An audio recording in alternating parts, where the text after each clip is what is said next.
দাড়ি যারে আল্লাহ দিছে ওর দোয়া করা উচিত, আল্লাহ একটা পাকে কিনা, কেননা পাকলেই গুটি লাল, পাকলেই গুটি, বলবেন গুটি লাল কি করা, কেননা আল্লাহ নিজে বলতেছে ইন্নাল্লাহা লা ইস্তাহি বি শাইবাতিন, ওইখানে লেখা নাই পুরা দাড়ি পাকতে হবে, একটা পাকলেও।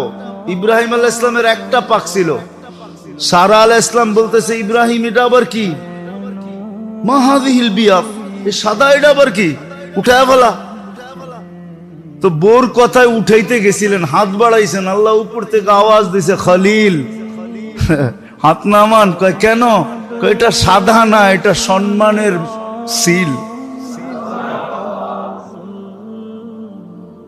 তোমাকে সম্মানিত করার চিহ্ন দিলাম, চিহ্ন সাদাটা সম্মানিতের চিহ্ন।